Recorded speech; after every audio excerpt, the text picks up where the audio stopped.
Am I ruining my friend's wedding by not wanting to wear the new puke-colored dress the bride specifically picked out for me, even though all of the other bridesmaids get to wear the beautiful emerald-colored one that was picked out over a year ago? A few months ago, my 32F, good friends, 33M, Riley, fiancé, 33F, Sam asked me to be a bridesmaid. The bride-to-be and I have always been friendly but not very close. She never seemed very interested in getting to know our friend group despite repeated attempts, so I was pretty surprised when she asked me. Still, I agreed. The wedding is coming up in a few weeks, and while I'm more than happy to take part, I've been having some issues with the dress situation. The bridesmaid dress was picked out last year and the fittings were officially finished last month. Sam paid for everything. The plan was for all bridesmaids to wear the same exact dress. She really stressed that she wanted all of us to look identical. But, during brunch 2 weeks ago, she told me that I'll need to wear a different dress. Apparently, she decided that all of the bridesmaids should have a different look instead of looking identical. I thought it was a bit weird to change something like this so late in the game, but didn't really think much else of it. We agreed to a date/time for my fitting, and continued with brunch. Fast forward to the day of my fitting last week. The new dress was unexpected. While the old dress was a cuffed-off-the-shoulder emerald green dress with a high slit and was fairly form-fitting, this new dress was giving elevated moo-moo. It was shapeless and long-sleeved, and was what I can only call vomit green. Regardless, I agreed to wear the dress, thinking at least the other bridesmaids would join me in my suffering. 2 days ago, during dinner with one of the bridesmaids, I asked if she's already seen her new dress. She looked confused, and asked me what I was talking about. I reiterated what Sam said during brunch, and she looked even more confused, and told me that she hasn't heard anything about getting a new dress. This is when a few alarm bells started going off. Later that night, I texted all of the other bridesmaids asking if they'd been told anything about getting new dresses, and they all said no. I once again reiterated what Sam told me during brunch, and they agreed that the situation was starting to look a bit sus. One of them suggested that it may just be a misunderstanding. I didn't understand how it could be a misunderstanding, but decided to speak with Sam again anyways. I called Sam yesterday, and after some generic chit-chat, I asked her why she hasn't told any of the other bridesmaids that they're getting new dresses. Long silence. So much so that I thought the call disconnected. She then told me that she made a last-minute decision not to get everyone different dresses, but I'd still be wearing a different dress because she already bought it. She already bought the old dress too, so this reasoning made zero sense. I tried to reason with her by mentioning how strange it would look for one bridesmaids to look completely different from the others, and would draw unnecessary attention, but she said she didn't mind. She then rushed to get off the phone, and basically hung up on me. Later that day, I texted her to tell her that I didn't feel comfortable wearing that dress, and I kind of felt like she's picking on me for some reason. Haven't received a response yet. Part of me feels like I'm being a bit dramatic, but another part of me feels like singling me out for no reason. I don't want to cause any drama or stress, but I also don't want to feel uncomfortable at the wedding. So, am I a jerk here? Commenter, she jelly girl. Do not participate in the wedding if she is going to be such an You should tell your friend because that is BS all around. Update 1. Didn't think I'd have an update so soon, but here we are. I spoke with Riley over the phone last night, and explained the entire dress situation. He seemed more disappointed than surprised, which caught me off guard, and was pissed on my behalf. He then told me what he believes is the reason behind Sam's newfound hostility towards me. Last month while he and Sam were having dinner with his family, his mother let it slip that Riley and I kinda went on a date a while ago. To be clear, we did not actually date. We went on a double date with a friend and a girl he was into because he was so nervous. I never even counted it as a real date because Riley and I were just there to make our friend more comfortable. There has never been anything even remotely romantic between us. Also, keep in mind that this happened almost 12 years ago. I had honestly completely forgotten about it. Riley said that he explained everything to Sam to drive home the fact that it wasn't a real date, but she was fixated on him not telling her about it until now. She said that if it was truly not a real date and if he really didn't have any feelings for me, then he would have already told her about it. Things were tense for a few days, but they later apologized to each other, him for not saying anything and her for overreacting, so he thought that the issue was resolved. That seems to not be the case. Anywho, Riley plans on speaking with her tonight, so we'll see what comes of that. Regardless, I don't think it makes sense for me to continue to be a bridesmaid, even if I'm allowed to wear the original dress. Hoping everything works out. Commenter, wow. That is super unhinged. It's a huge red flag. I agree that you probably should step out of the wedding party. Commenter 2. Well, it seems he has bigger issues to resolve now than handling the dress situation. He's marrying the mental one. That girl is unhinged, getting mad at something that wasn't even a date that happened 12 years ago. I would say, if this wedding happens, just go as a guest. Update 2. I have another quick update. Things don't seem to be going well. This afternoon, Riley asked me if he could stay at my place for a few days, until he has to travel for work later this week. Of course I said yes, but asked why he wants to stay with me. He literally lives 30 minutes away. He said that he doesn't want to talk about it right now, so I backed off. He's currently holed up in one of my guest rooms, and hasn't come out in hours. I am worried. Commenter, he's seeing his GF for who she really is.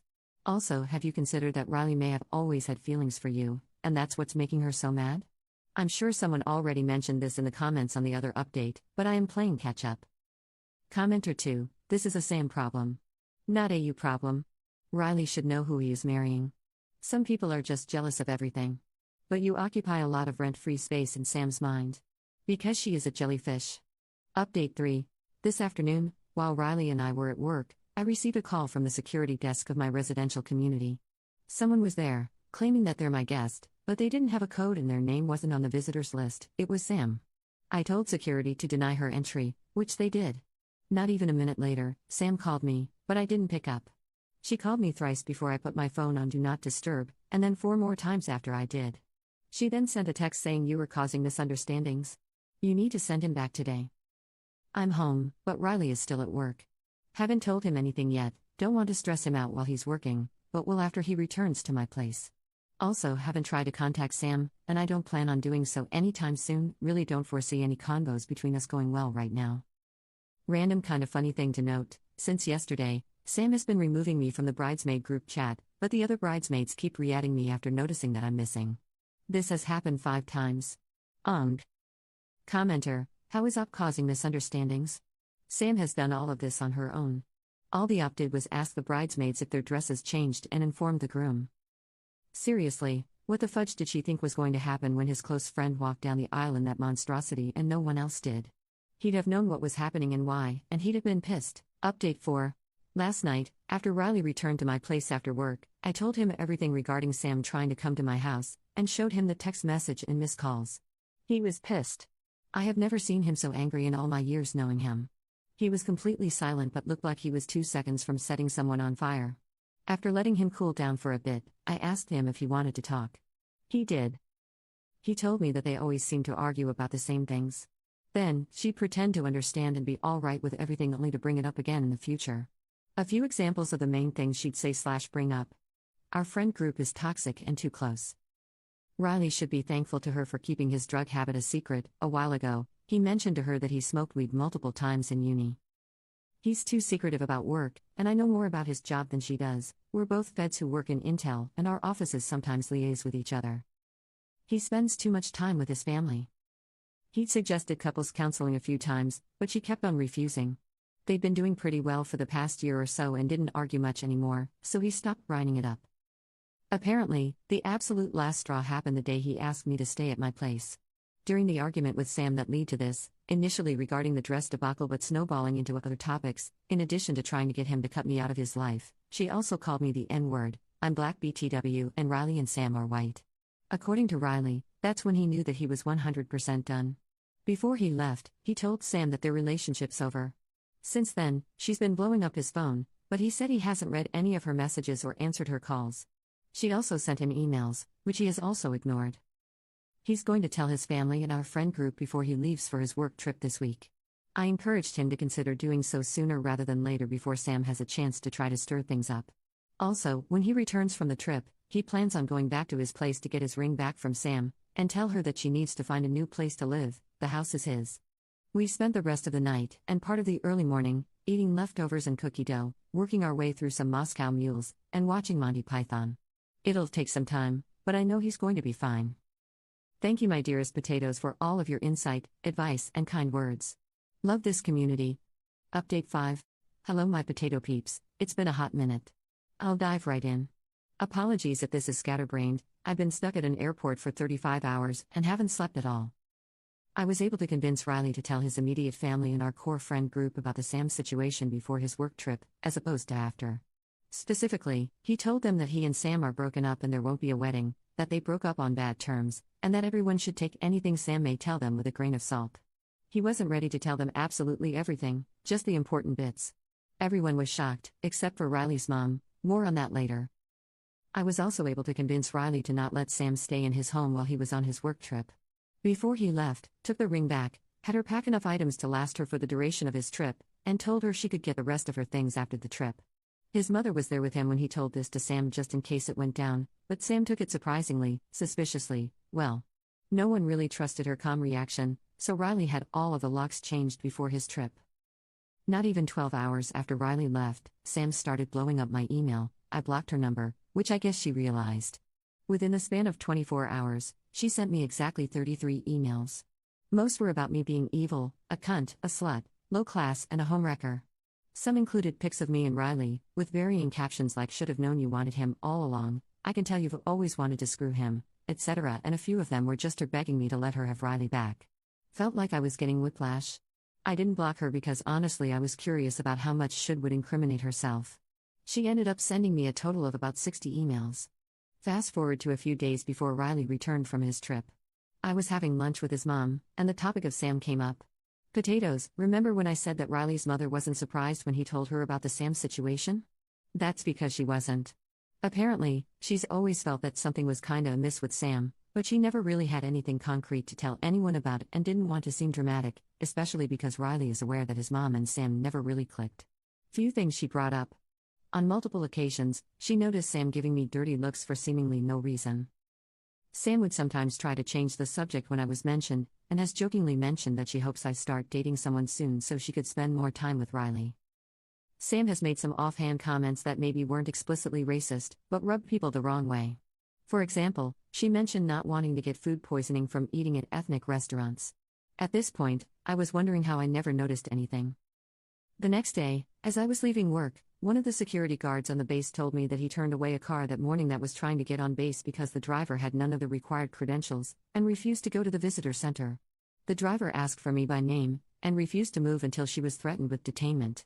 It was Sam. At this point, I was done. I spoke with my security POC that same day, and reported her. A report was filed, and I took that report to Sam's work, and gave it to HR. The following day, I got another angry email from Sam telling me that, because of me, her upcoming promotion had been put on hold. I slept extra peacefully that night. Fast forward to the day Riley returned, the first thing he said as soon as he walked through the door was that he may need a lawyer soon. He told me that a friend of Sam had informed him that Sam is trying to figure out how to file a marriage certificate without Riley knowing. Apparently, she thought she could just forge Riley's signature as well as the officiant's signature, and then file it at the circuit court. I'm pretty sure that's not even possible. What the actual fudge? After that, a few things happened in rapid succession. Riley retained a lawyer, who sent a letter to Sam informing her that what she tried to do was illegal, and legal action would be taken against her if she tried to file the marriage certificate. Sam refused to retrieve the rest of her things until Riley threatened to give everything away. She eventually took all of her stuff, as well as some things that weren't hers, mostly some random framed pictures. Riley has since got them back. Our entire friend group and Riley's family have blocked Sam on everything. I showed Riley the email Sam sent and told him about how she showed up at my job, and he tried to convince me to at least consider getting a restraining order if possible. I haven't tried yet, but I'm holding on to the emails just in case. Sam got a DWI and spent a night in jail. Sam got fired from her job. As of last week, things have been pretty calm. No one has heard from Sam lately, which we're all quite happy about, but we're still keeping our eyes peeled just in case. Riley is still having a hard time, but he's getting better. He's eating pretty normally now, and has resumed participating in group hangs with our main friend group. Looking forward to the day Sam is a distant memory.